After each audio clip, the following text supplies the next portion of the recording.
Okay, good evening, everybody, and thank you for joining us. Zak Baruch, as we are studying together Pirkei Avot.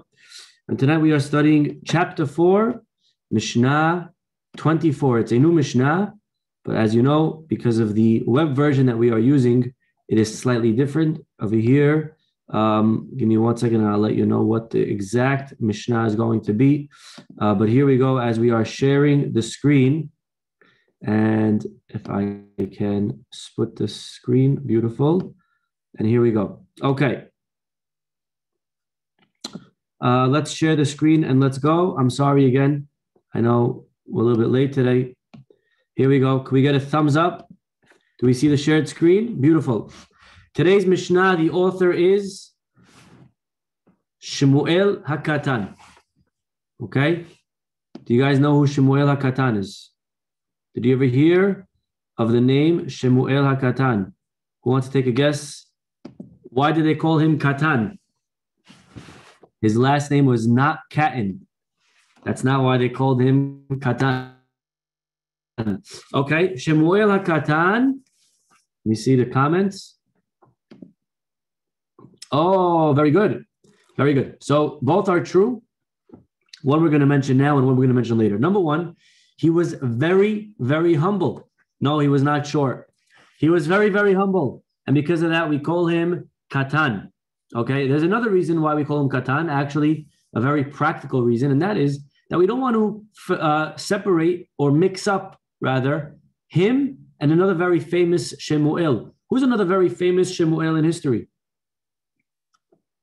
Shemuel the prophet, Shemuel Navi. And therefore, to not mix him up, we give him a different name, Shemuel HaKatan. Of course, he was not small at all. He was very, very humble. The story in the Gemara, one time, you know, in the Jewish calendar, I'm not sure if you're aware of this, but the Jews, we count, we go our months according to the moon. Okay? We go according to the moon. Now, that's nice, but it's also a problem. What's the problem in that? If we count according to the moon. So very simple. The Arabs, by the way, they go according to the moon. Okay? So here's the issue. If you count according to the moon, so 1 year, right? What's the difference between the lunar year and the solar year? How many days? 11 days. So the lunar year is 11 days shorter than the solar year. 365, 354. Now that's not such a big difference, but if you times that by 6 years, that's 66 days. That means in 10 years, okay, 11, right? It's 11 times 6. So in 6 years, it'll be, in 6 years from now, Purim will not be in February.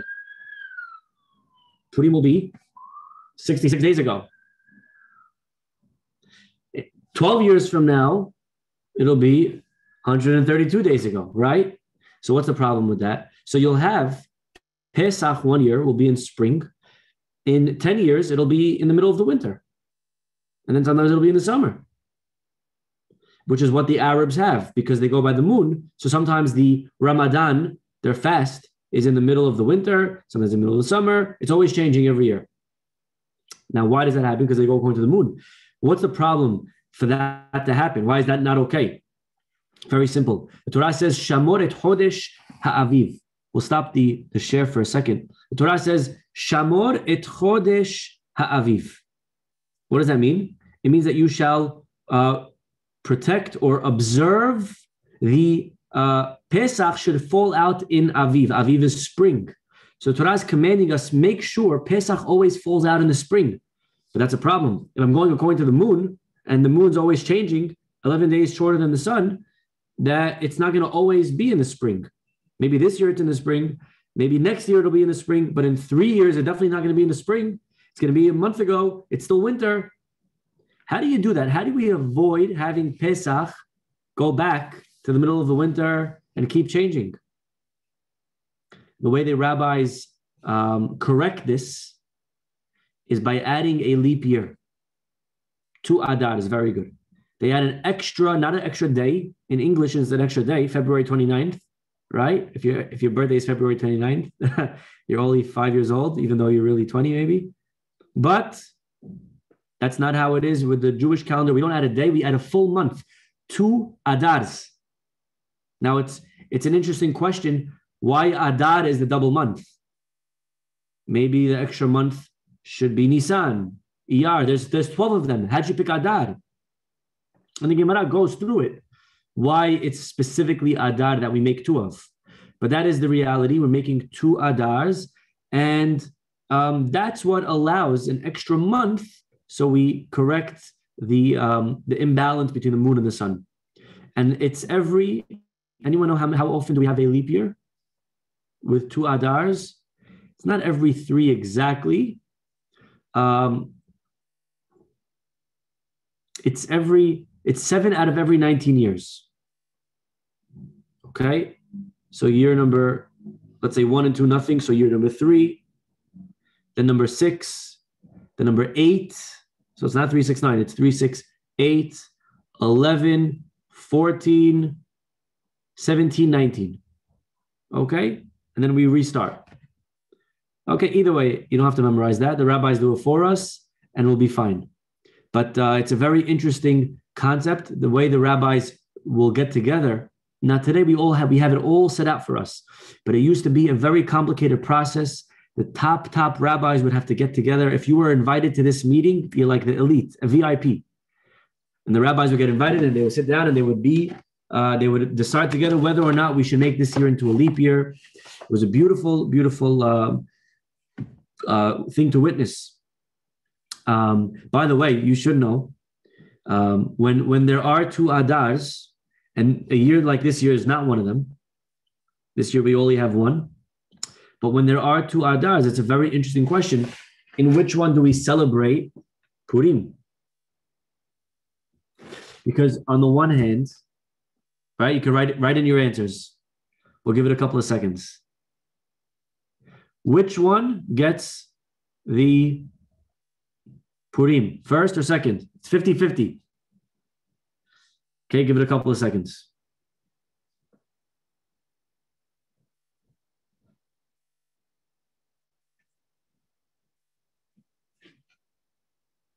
Okay, beautiful. Everyone's right. The second month. Now that's a very interesting question. And by the way, it's an interesting question because the rule in Judaism is zerizin makdimin mitzvot. That means that when you have a mitzvah, you try to do it as fast as possible. So if you have 2 adars, logic would say, celebrate Purim in the first one as fast as possible. Why are we delaying a whole month of mitzvot? Beautiful. Look at this. Mitch. Love it, man. That was your question. Hazak Baruch. What's the answer? Why are we delaying the mitzvah? And the answer was given by somebody else. Who wrote it? Closest to Pesach. Correct. TEA. The Gemara answers because we want to somer geula legula. We want to connect 2 geulas. That means we want to connect the redemption of Purim with the redemption of Passover, of Pesach. And therefore, if there's 2 adars, we're going to put the holiday of Purim in the second adar, because that's the one that's closer to Pesach. Okay? Now, again, it's a very interesting question. Which one is the real adar? And this has halachic ramifications. For example, let's say a boy was born in Adar. When does he turn bar mitzvah? Does he turn bar mitzvah on the first one, or does he turn bar mitzvah on the second one? When should we celebrate? When can we use him for minyan? When is the girl who turns bat mitzvah in Adar, when is she obligated in mitzvot? Right? So the Rama says, no. You were born in, yeah, very good. My son Michael was born in Adar. So we need to know for his bar mitzvah, when is he going to celebrate it? Very good, Mike. So the Rama says that a bar mitzvah boy celebrates the second one. Okay? The second Adar is his bar mitzvah. And it turns out, according to this, that the extra one is going to be the month of the first Adar. That's an extra month. But the real one is the second one. Right? Now, there is a proof for Ramah from the Yerushalmi. We know that certain animals have to be certain ages. Once they reach a certain age, they can no longer be used. Okay. Well, Moise, we didn't talk about that yet. Very good. We didn't talk about that. Okay. Very nice. So you're also born in Adar. Beautiful. Happy birthday. Coming up soon, maybe, or past already. But either way, take a look at this. Take a look. The Yerushalmi says, well, when does if a lamb is born in Adar, and then a year later it's 2 Adars, when does it turn 1? When does it become invalid for certain korbanot? And the Yerushalmi says, in the 2nd Adar. So you see a proof, like the bar mitzvah boy, that he turns fully in the 2nd month. There is a very interesting question, though. The Ramah seems to contradict himself, and I don't know how we got into this whole conversation about 2 Adars, but they are very interesting. Food for thought. Food for thought. By the way, you should know, it is possible to have the situation like this, that a child will be born 2nd, but he'll have his bar mitzvah 1st. How? If, let's say this year, one kid is born, let's say this year is 2 Adars, and one kid is born on the 30th of Adar Aleph, and then another kid is born on the 2nd or the 3rd or the 5th of Adar Bet. And 13 years later, when they turn bar mitzvah, there's only 1 Adar that year. So the boy who was born 1st will have his bar mitzvah on the 30th day of that month. The boy who was born 2nd will have his bar mitzvah on the 1st day or the 2nd day of that month. Because that's when he legally turns 13. So it's a fascinating concept that you could actually be, you could turn bar mitzvah and be used for a minyan before somebody who's actually technically older than you. Okay? It's a fascinating concept. Either way, the Ramah does say that it goes out to the 2nd Adar. And like we said, when there are 2 Adars, Purim will be celebrated in the 2nd one, because we want to somech, we want to connect Geula to Geula. Either way, showing everyone your crown. Okay. Either way, there is, okay, twins, same exact thing. Twins, yeah. One brother was born on the 30th, and the other brother was born on the 1st, a minute later, right? Right after sunset. Okay, same exact thing. Very good. Okay. So anyways, Shemuel HaKatan was in the Beit Din to decide these issues. That's correct. He was sitting in the court deciding these issues, and what happened? All of a sudden, they look around and they see that there's one more person that did not belong in that room, that shouldn't have been there. So the Rabbi Gamliel got up and said, whoever is extra, whoever does not belong here, please leave. Very good, like everybody's writing on the side. Shemuel HaKatan got up and he left the room. And the Gemara says, you should know that Shemuel actually he's not the one that wasn't invited to that assembly. He was there, he was supposed to be there, but he did it to not embarrass the one who really wasn't invited. So you see, amazing, his humility. This is Shemuel HaKatan. And Shemuel HaKatan, let's see what he has to say.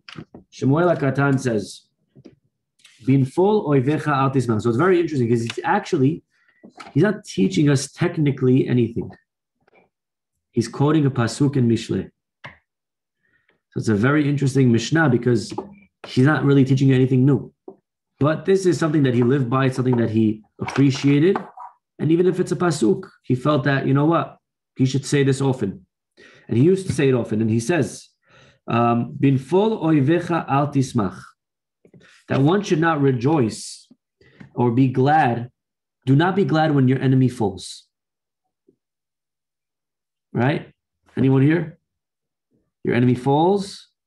Somebody maybe that you don't like is doing bad in business. Oh, yeah, you see? They deserve it. Hashem knows. God is amazing. Right? We're happy for them that they got into an accident. We're happy for them that something broke. We're happy for them that they lost money. We're happy for them that they broke up. We're happy for them because they're such a bad person. Pasuk says, Binfol o yivcha al tismach. When your enemy falls, do not be glad. Ubikashlo al yageh libecha. And when they stumble, let your heart not be joyous. The Gemara says that one time, Rabbi Meir actually, could you imagine Rabbi Meir? He had these guys that were bothering him. So he prayed for them to leave. And his wife, Beruria, who was, she was a very strong wife.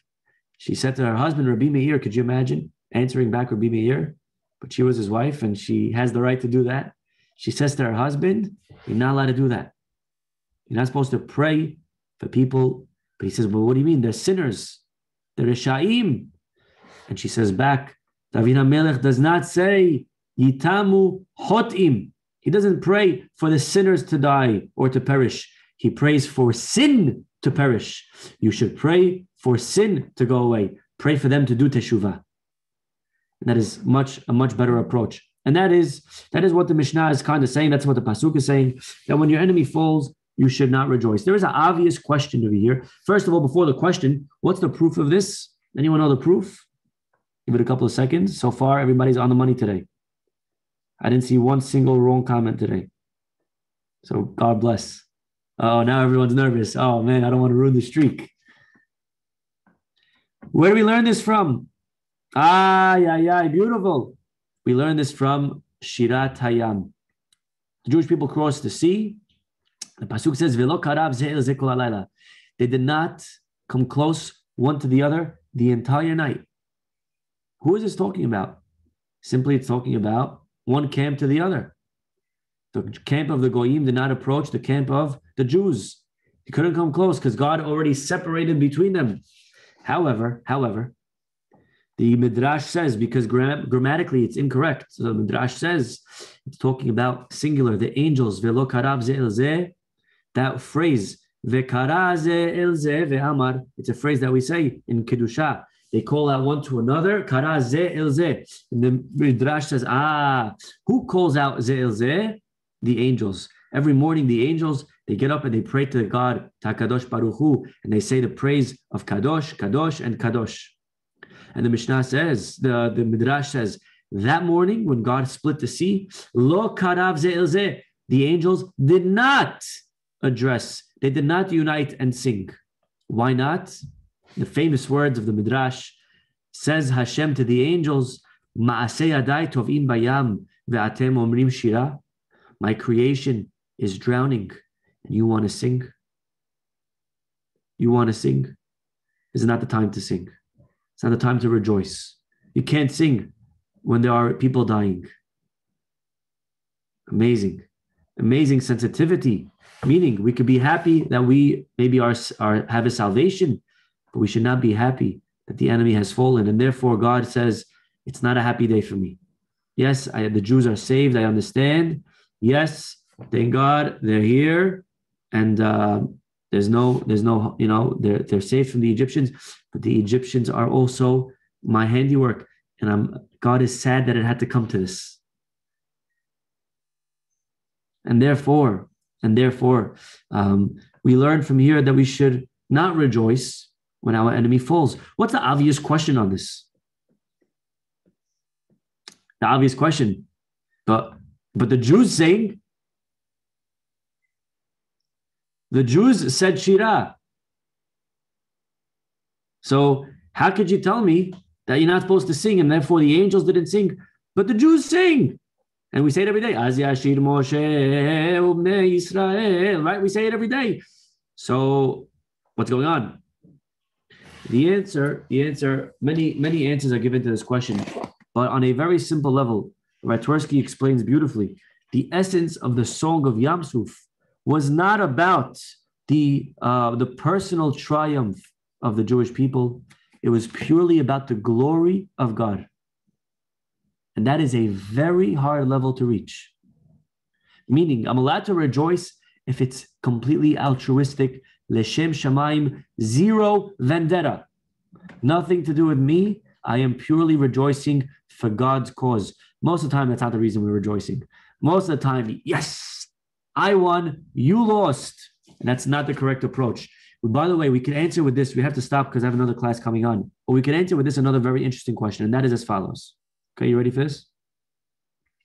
We know that the Amidah originally had How many blessings in the Amidah?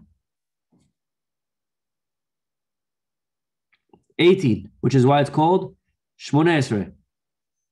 But if you count, I promise you won't find 18. How many will you find? 19. There was an extra beracha added in the Amidah. Anyone know why? There was a beracha added later on in the middle of the second Bet HaMikdash called berachat malshinim. There were a group of tzedukim. They were people that did not accept the oral law. They only took the Torah at face value. And even that they didn't really want. They just did it to slowly pull everybody off the correct path. But either way, that was their mission. And they only accepted the written law. So for example, the Torah says that you have to put tzitzit between your tefillin between your eyes. So guess where they wore tefillin? Right here. Okay? Even though the rabbis, the Gemara says, no, it means up here between your eyes. They said, no. It says between your eyes. It means between your eyes. Don't play that game on us. And they took the Torah completely literally. And again, it was their first step of trying to get rid of the entire Torah. Be it as it may, we're going to wrap this up for the Ramaz kids as well. Sorry, Ramaz kids, give us just 2 more minutes over here, and we'll be wrapping up this other class. Be it as it may, they added this bracha called laminim velamalshinim. Okay? They added this extra bracha. Who was the one that composed this bracha? The words, the verbiage, the text. You know who wrote it? Shemuel HaKatan. He's the one that wrote it. Rabban Gamliel put Shemuel HaKatan in charge of coming up with the words. Why him? Why Shemuel HaKatan? The answer is beautiful. Because again, to write a bracha against your enemies, you shouldn't pray for the destruction of your enemies. He himself just taught us that. Bin fol oivecha al tismach. And God says, don't sing that even the Egyptians are drowning. We shouldn't sing. We shouldn't be happy, right? Which is why on Pesach, each makah, we spill a little blood. You know why we do that? Dam, sfardeya, kinim, we pour out a little wine. Why do we pour out wine? Because we want to incur a small financial loss, even though it's a few pennies. But the point is, it should hurt us to bring us back to empathy.